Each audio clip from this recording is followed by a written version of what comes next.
Sa pagpapatuloy ng ating kwento, mula sa alaala ni Siho, may isang sunog na magaganap sa Finance Pavilion sa mga darating na araw.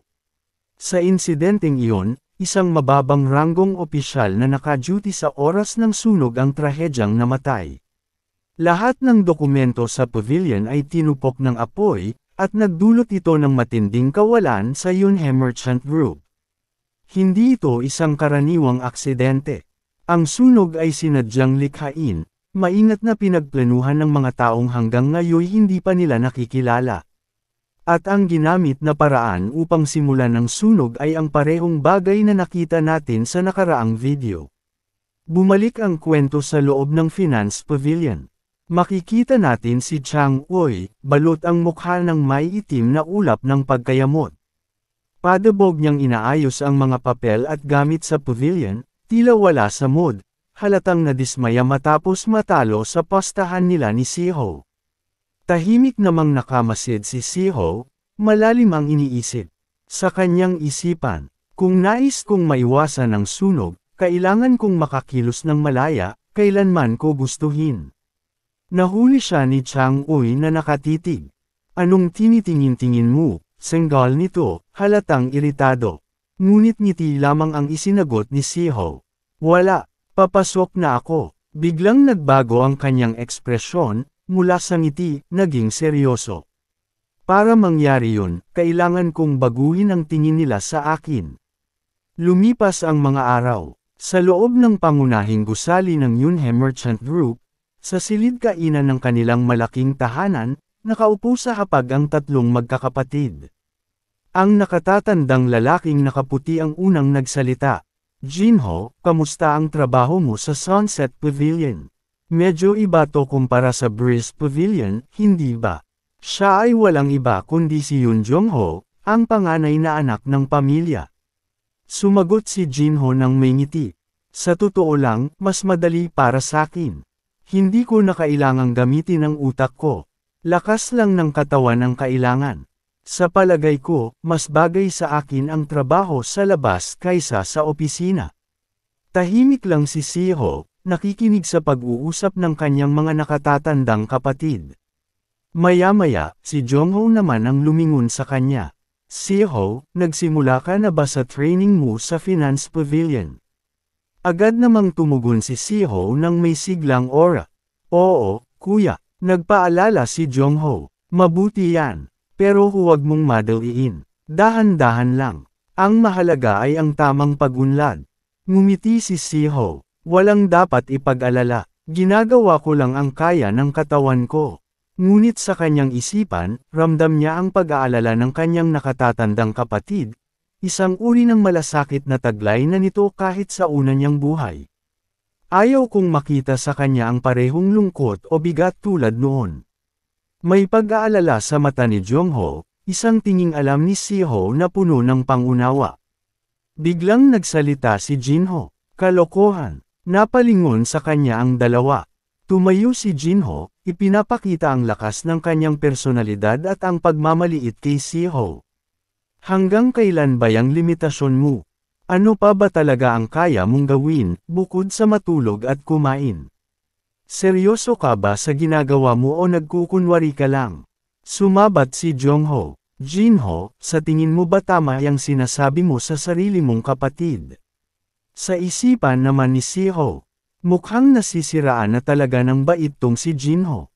Pero hindi pa rin tumigil si Jinho. Dahil sa sobrang pagkukonsinti mo, hindi niya alam ang lugar niya. Hanggang kailan ba tayo mag-aaksaya ng oras sa kanya? Pagkasabi nito, tiningnan niya si Siho ng masama, punong-puno ng pagdududa at hinanakit. Sumigaw si Jongho, galit na sinaway si Jinho. Sumusobra ka na. Tumayo si Jinho at agad sumagot. Paanong ako ang sumusobra? Hindi ba't alam naman na nating lahat? Matigas ang tono niya habang itinuturo ang kapatid. Umuubo siya ng dugo tuwing buwan ng ritual. Palakad-lakad, habang may tungkod. Sabihin mo, anong gawain sa loob ng Yunhe Merchant Group ang kaya pa niyang gampanan? Tahimik lang ang ating bida, nakatitig, ngunit sa kanyang isipan ay may kumukulong hinanakit. Seryoso, Kahit matanda na ako, marinig ang ganito mula sa sariling kapatid ay nakakasuya pa rin. Pero, ang problemang ito, ako mismo ang dapat lumutas.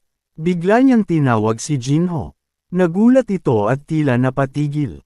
Pero bago pa man matapos si Jinho sa pagsigaw ng, "Wag mo akong tawagin sa pangalan." Naunahan na siya ng ating bida.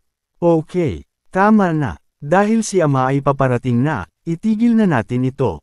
Sigurado akong hindi niya ikatutuwa na ganito ang madadatnan niya sa atin. Lumingon siya kay Jongho at mapayapang nagsabi, "Kuya, kalma na rin tayo." Huminga ng malalim si Jongho bago sumagot. "Oo, aaminin kong nadala rin ako ng emosyon." Napaisip si Jongho habang tinitingnan si Siho. Ano yun? Alam kong palaban siya at matalim, pero sa ngayon, parang may kakaiba. Parang mas mature na siya kaysa dati. Ilang sandali pa, may nag-anunsyo mula sa labas ng silid. Dumating na ang Panginoon. Napangiti si Jongho, bakas sa mukha ang tuwa. Habang si Siho naman ay hindi may pinta ang damdamin. May kung anong halo ng pananabik at pangungulila na hindi niya maipaliwanag. Para bang may kung anong bigat sa dibdib, pero may liwanag ring kasunod. Ang ating bidang si Siho ay hindi makagalaw sa pagkabigla, animoy nakakita ng multo. Ang kanyang mga matay bahagyang namumuo sa luha habang tahimik na sinasambit sa isipan ng salitang, "Ama." Dinig ang mabibigat na yabag ng paa ng kanilang ama habang papasok ito sa silid. "Ama," sabay na wika ng dalawang nakatatandang kapatid habang sabay na tumayo bilang paggalang. Si Siho naman ay nanatiling nakaupo, tila ba nakapako ang katawan sa inuupuan. Paumanhin, medyo nahuli ako. Napahaba lamang ng kaunti ang aming pagpupulong, magiliw na sambit ng kanilang ama. Sumagot si Jongho, ang panganay, "Ayos lang po. Kakaupo lang din naman namin." Maya-maya'y lumingon ang ama kay Siho. Taglay ang bahagyang pag-aalala sa tinig, nagtanong ito, "Siho, medyo mapula ang mukha mo. Ayos ka lang ba? Masama ba ang pakiramdam mo?" Sa unang tingin ay tila may sakit ang ating bida. Ngunit ang totoo, siya'y hindi mapakali. Namumula ang kanyang mukha at bahagyang nanlalabo ang paningin, hindi dahil sa lagnat kundi sa mga luhang pilit niyang itinatago. Sa loob ng kanyang isipan, ang dahilan ng pamumula ng aking mukha ay hindi sakit. Ang nakikita ko ngayon ay ang mukha ng aking ama, ang parehong mukha ng taong unti-unting nawala sa akin sa unang buhay ko. Ang kanyang anyo bago siya tuluyang mawala. Naputol ang kanyang pag-iisip nang magsalita muli ang kanilang ama. Banayad ang boses nito, puno ng lamang at kabaitan. "May nais ka bang itanong sa akin?" tanong niya kay Siho habang nakatitig ng malumanay. Ito ang pinuno ng Yunhe Merchant Group, si Yun Hil Sang. Sa isipan ni Siho, tuwing naaalala ko ang huling sandali ng kanyang buhay, naiisip ko kung gaano pa rin siya kabata at kaaya-aya hanggang ngayon. Parang walang nabago, parang muling nabuhay ang isang alaala na akala ko'y nilamon na ng panahon. Pilit pinipigilan ni Siho ang kanyang emosyon. Pilit niyang inilalayo ang sarili sa pagbabalik ng damdaming iyon. Bahagyang nakayuko, marahan niyang kinausap ang sarili sa isipan. "Kalma lang, Siho. Huwag kang matatindi sa emosyon. Hindi pa nangyayari ang mga bagay na iyon.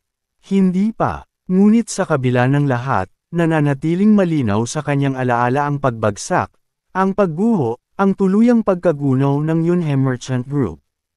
At ang pagkamatay ng ama, na siya lamang ang may kaalaman sa ngayon. Ang dapat kong pagtuunan ngayon ay ang proteksyon ng Merchant Group at ang pagtutok sa mga layunin nito. Oo, nabasa mo agad. Ang iniisip ko, ama. Sa totoo lang, may gusto talaga akong sabihin sa'yo. Napakunot nuo ang panganay sa sinabi ni Siho, ngunit nanatiling kalmado ang kanilang ama. "Sige, maupo na tayo't pag-usapan natin yan," wika nito. Sabay-sabay silang sumagot, "Oo, ama. Naaalala niyo pa po ba ang pag-uusap natin bago ako magsimulang mag-aral ng mga operasyon sa Finance Pavilion?" Tanong ni Siho. "Oo naman," sagot ng ama. Dahil isinilang kang mahina, hindi mo lubos na nakuha ang kabuoang responsibilidad. Tanging pangkalahatang ideya lang ng trabaho ang iyong natutunan bago matapos ang pagsasanay, paliwanag ng ama.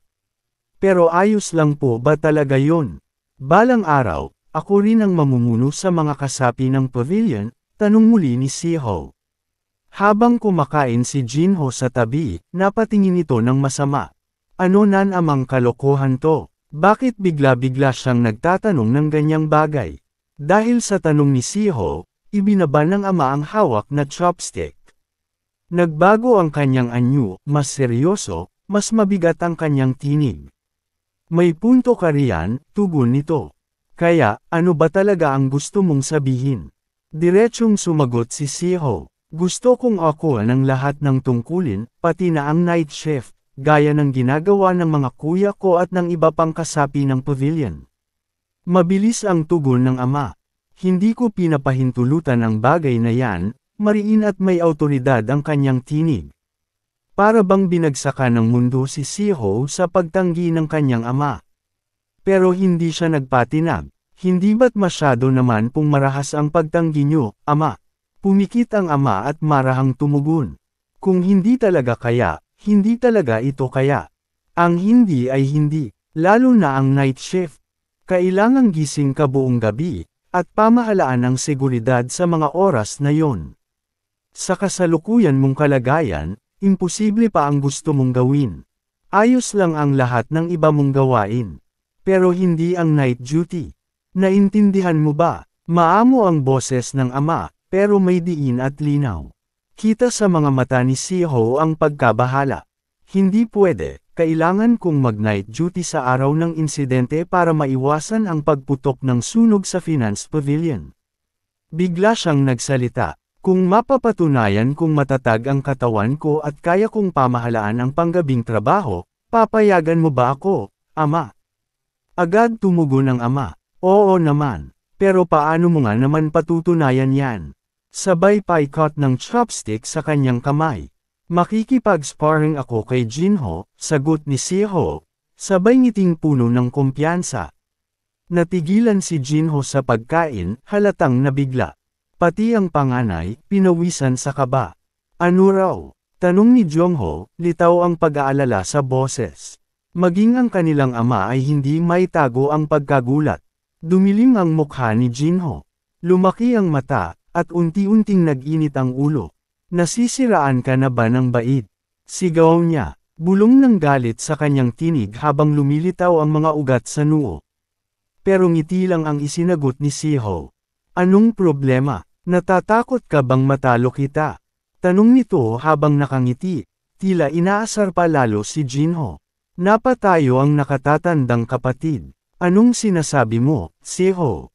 Wika nito, may halong pag-aalala sa tinig. Ano naman ang dapat ipag-alala, sagot ni Siho, kalmado ang tono. Dahil pareho kayong nag-aalala ni ama sa kalagayan ko. Hindi ba't ang pag-alis ng pangambang ito ay isa ring paraan ng paggalang sa magulang? Alam kong si Jinho ay kakapasa lang bilang isang first-class martial artist. Pero kung makakayanan kong harangin siya at manatiling nakatayo sa laban, hindi ba't sapat na patunay iyon na kaya kong pangasiwaan ang mga tungkulin sa finance pavilion? Naglakad si Jinho palapit sa kanilang ama. Halatang pigil na ang galit. Litaw na litaw ang mga ugat sa kanyang mga bisig at leeg. Ama, ngayong narinig ko na mismo mula sa kanyang bibig. Aminado akong may punto rin siya. Maaari mo po ba kaming pahintulutang magtagisan? Nanginginig ang tinig ni Jinho sa gigil habang sinasabi ito. Biglang lumakas ang boses ng panganay. Tinangka nitong sawayin si Jinho. Ngunit inunahan na siya ng kanilang ama. O siya, sige, gawin ninyo saad nito. Napatingin sa kanya ang panganay, litaw ang pagkabigla. Hayaan mo na sila, dagdag pa ng ama. Kailangan ding matutunan ni Siho na panindigan ang bigat ng kanyang mga salita. Malapit na rin siyang humarap sa mas malalaking pagsubok. At sa tingin ko ito na ang tamang pagkakataon para sa kanya. Napabuntong hininga si Siho. May bahid ng dismaya ang kanyang mukha habang palihim na nagbulong sa sarili. Iniisip talaga ni ama na wala akong kalaban-laban kay Jinho. Siguro nga yan ang iniisip ng lahat. Muli silang tinawag ng ama at sa pagkakataong ito ay si Siho ang hinarap. Dahil napakalaki ng agwat ng kakayahan ninyong dalawa. Kung kakayanin mong tumagal ng 1.5 minuto, ipagkakaloob ko sa iyo ang pahintulot na ako ang lahat ng tungkulin pati ang night duty. Sa palagay mo ba kaya mo yun seryosong tanong ng ama? Tumango si Siho at buong pasasalamat na nagsabi. Maraming salamat po sa pagkakataon ama. Sa isang sulok naman hawak-hawak ng panganay ang sentido. Halatang labis ang pag-aalala. Pinaalalahanan niya si Siho. Kapag masyado ng delikado agad kang sumuko. Walang kahihiyan sa ganoon. Ngumiti si Siho at marahang tumugon. Oo, tatandaan ko. Pero sa loob-loob niya, alam niyang hindi niya kailangang gawin iyon. Samantala si Jinho ay tila nag-aalab sa galit. Namumula ang mukha, nanlilisik ang mga mata. Handa na siyang sumabog anumang sandali. Kinabukasan, sa gitna ng entablado ng tunggalian, magkaharap ang magkapatid na sina Siho at Jinho. Sa paligid, naroon ang iba pang kaanib ng pamilya, tahimik na nanunood. Ang dalawang pinagkakatiwalaan ni Siho, sina Ang M at Palgap, ay nakatayo sa gilid, hawak ang pananda ng simula ng laban. Kita sa kanilang mukha ang alinlangan. Bakit si Young Master ang nasa gitna ng entablado? Tanong ni Ang M, may halong pag-aalala. Binati naman siya ni Siho ng may ngiting kumpiyansa. Napanganga si Ang M sa gulat. Hindi ba't dati, hirap pa siyang tumayo ng matagal.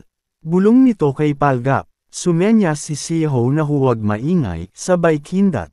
Magiging ayos lang siya, saad ni Palgap. Kailangan talaga niyang maging ayos, tugon ni Ang M, kapwa sila nag-aalala. Samantala, sa kabilang bahagi ng arena, lumapit ang panganay na kapatid kay ama.